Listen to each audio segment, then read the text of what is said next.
tal? ¿Cómo estás? Sea bienvenido a su programa Desde tu Mirada, 6:05 y está escuchando el 1040 de amplitud modulada.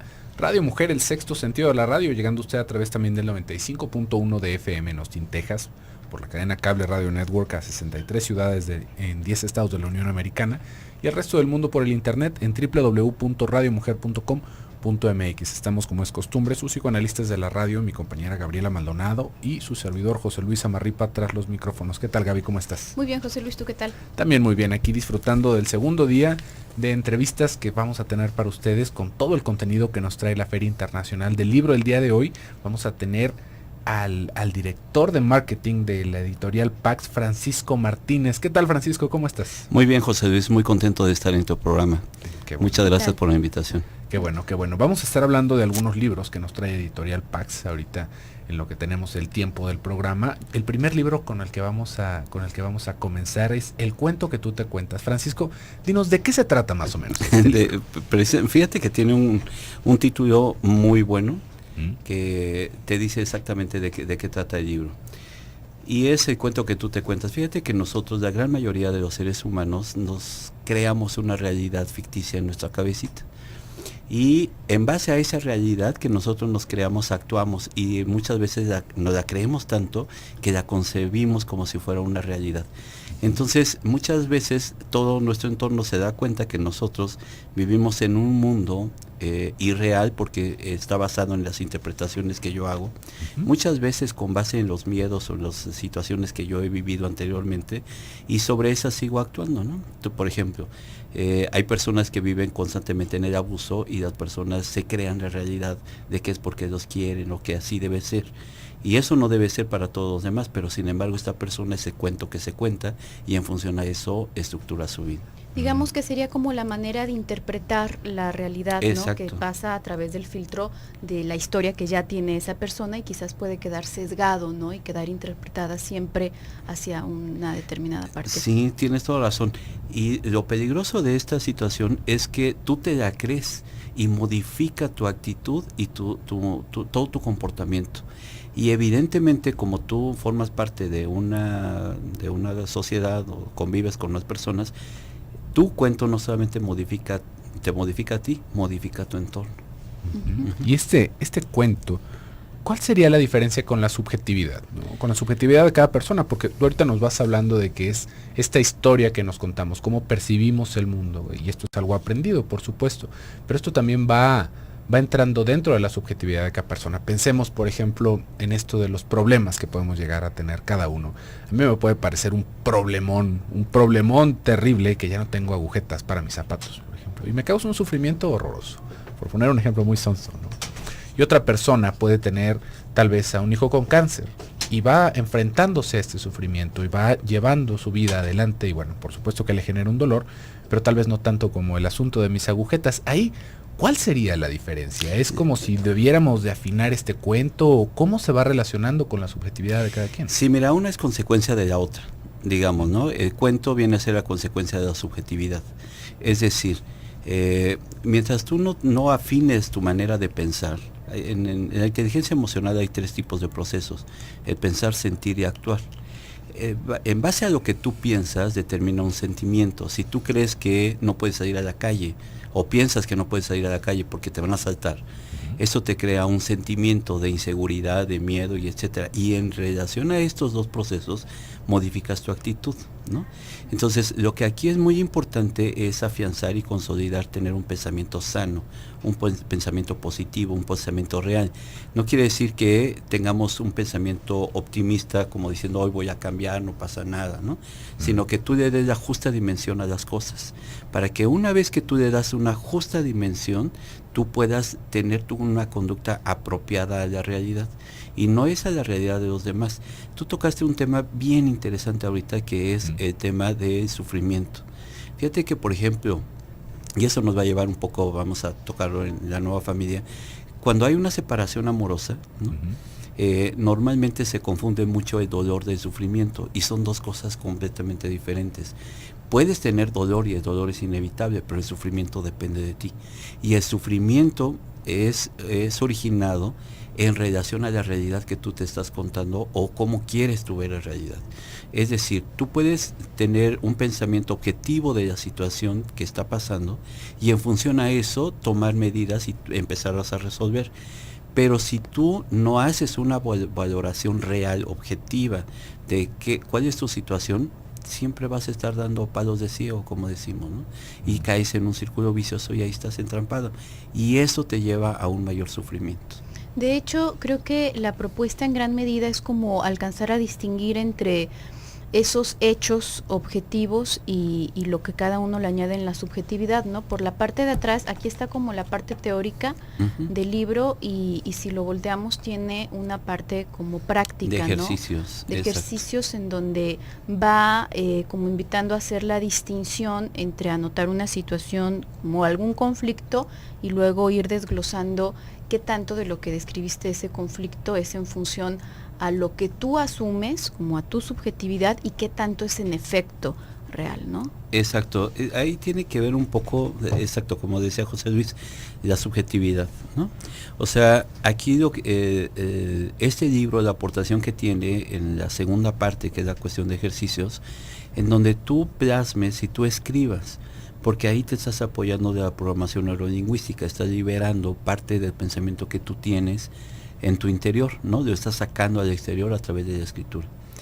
Y esto muchas veces lo que ocasiona es que el sentimiento que te produce esta situación, como ya lo liberas, al día siguiente, si tú lo relees, ¿qué crees? Ya va a ser un sentimiento diferente. Y entonces es cuando lo puedes empezar a trabajar, porque ya le quitas la carga emocional a esa situación de conflicto.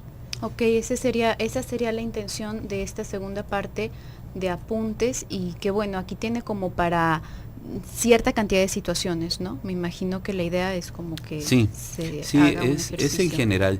Mira, esto tiene que ver un poco con la educación, nuestro sistema educativo, ¿no? O sea, la verdad es que nos enseñan a sumar, a restar, multiplicar, nos enseñan a saber cada vez más, pero nos dejan analfabetos en un tema muy importante que es la educación emocional.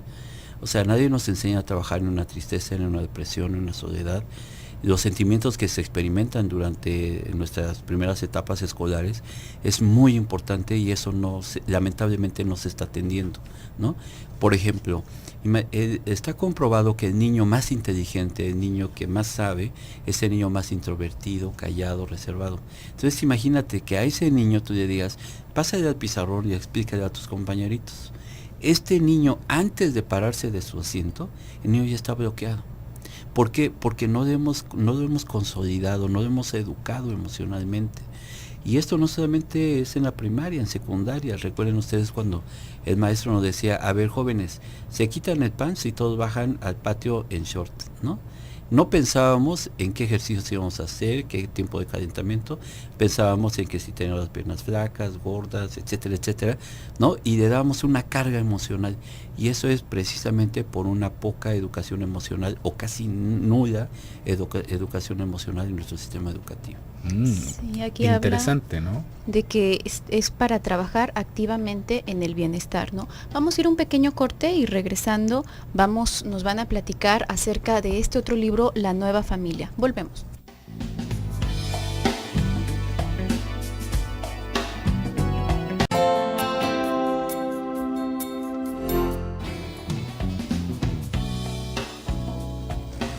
Estamos de regreso en su programa Desde tu Mirada y les recuerdo que tenemos líneas de contacto para usted para que se comunique con nosotros. Estamos en el chat en www.radiomujer.com.mx en la sala de chat de Desde tu Mirada y también tenemos nuestro Twitter en @Desde tu Mirada, igual que el correo desde tu mirada @radiomujer.com.mx. Estamos hablando con Francisco Martínez, el director de marketing de Editorial Pax, que nos viene a hablar de los contenidos y a interesarnos un poquito con algunos de los libros que nos trae Editorial Pax este año en la FIL. Y ahorita nos toca hablar sobre el libro de La Nueva Familia. Son alternativas de trabajo psicoterapéutico de Francisco Javier Robles, que es el compilador más bien, ¿no? ¿De qué trata este libro, Francisco?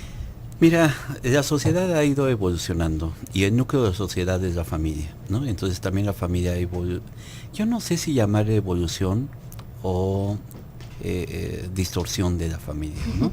O sea, la verdad es que no me queda muy claro qué es, pero sin embargo, la gran mayoría de nosotros, de las personas que tenemos 30, 35 años o 40 o más, vivimos en un modelo de paternidad, un esquema familiar en donde era el papá y la mamá, ¿no?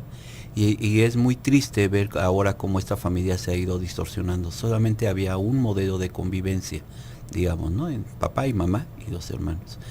Y ahora, lamentablemente, ahorita todo es light, ¿no? La comida es light, las bebidas light, la familia light, el matrimonio light, todo es light. Entonces, esto ha propiciado que ahora nuestros niños, y la gran mayoría de los alumnos en las escuelas, y es muy triste decirlo, conviven con mamá o papá.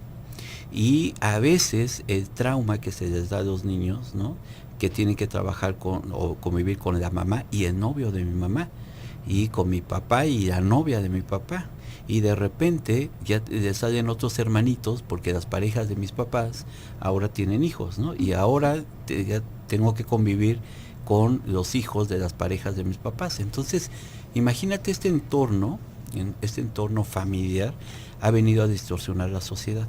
No sabes la cantidad de casos que se ven en las escuelas en donde los niños llegan con una actitud agresiva, desubicados, etcétera, porque imagínate el trauma que ahorita a cualquiera de los 4 que estamos en esta mesa nos digan, ahora este va a ser tu hermano, ¿no? Y ahora lo respetas como tu hermano, quiérelo como tu hermano, y que su papá, cualquiera de nosotros diga, esta es tu nueva mamá, ¿no? Entonces, como que hay un shock. Entonces, este libro, la propuesta que tiene es crear un poco de conciencia, y no solamente una conciencia muy fundamentada, porque tiene varios estudios de todos los modelos de convivencia que hay ahorita, ¿no? Ya no solamente de hombre-mujer, sino de hombre-hombre o de mujer-mujer.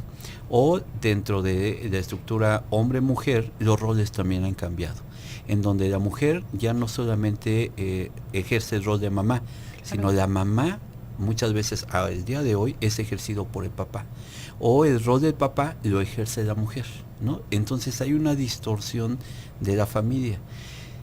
Yo no sé si esté bien o mal, pero realmente esta es una realidad en la que nosotros debemos de trabajar y de tener conciencia y tener alternativas de solución. Sí, que justamente aquí habla de alternativas para el trabajo psicoterapéutico, ¿no? Porque sí, claro, quizás está más enfocado a estos modelos que tú hablabas de antes, donde estaba la familia estructurada de alguna manera, y aquí es como una compilación de estudios de sistémica y de cognitivo-conductual, ¿no es cierto? Exacto, sí, de las dos corrientes, para que nosotros lo que tratamos es que sea como un método como ecléctico, ¿no? Que podamos tener varias corrientes psicológicas y que se enfoquen a la solución o una propuesta de solución a este tipo de problemas o de situación, llamémoslo así, ¿no?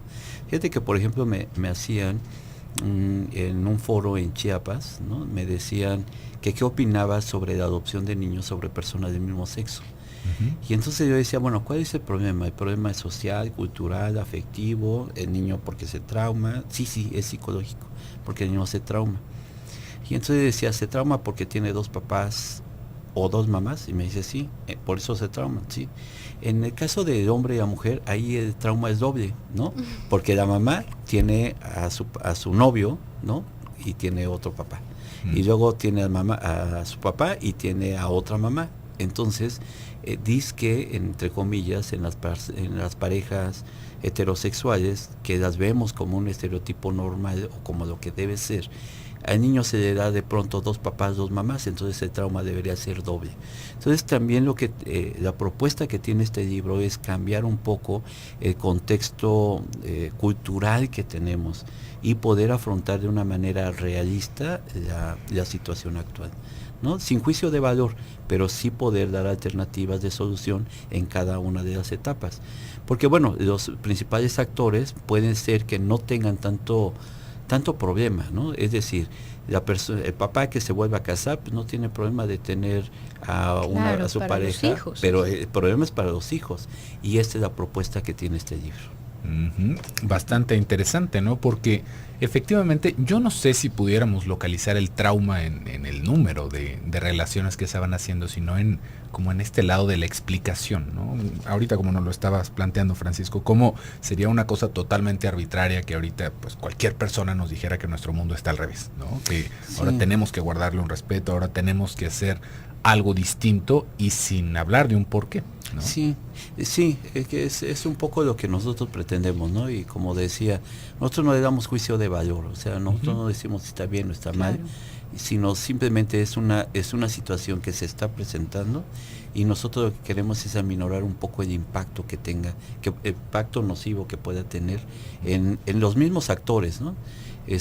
Ya sea en la misma pareja o con los hijos o en la sociedad o en la misma familia. Y aquí habla acerca del trabajo psicoterapéutico, pero tú justamente, mientras estábamos en comerciales, bueno, nos estabas platicando un poquito de los libros en general de Editorial Pax que tienen una lectura accesible, muy accesible a todo el público.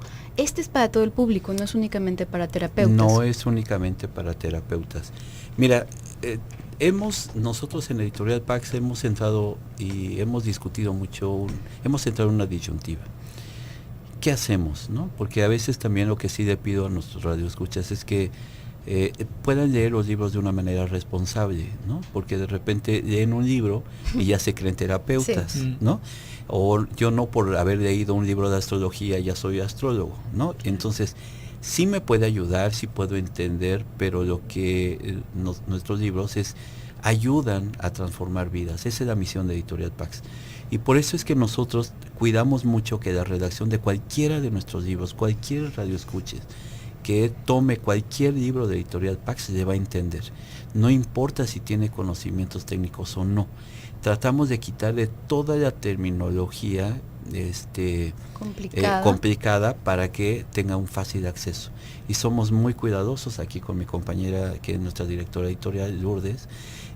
Cuida mucho que la redacción sea muy fluida, ¿no? Que no se nos trabe la lengua al irlo leyendo, porque a veces se nos traba la lengua, se nos traba también el cerebro, ¿no? Entonces va todo conectado, ¿no? Entonces cuidamos mucho que sea una lectura ágil y de fácil entendimiento. ¿Y dónde está el stand de Editorial Pax en la FIL? Sí, estamos en el pasillo F, en el 7, F7, ahí estamos.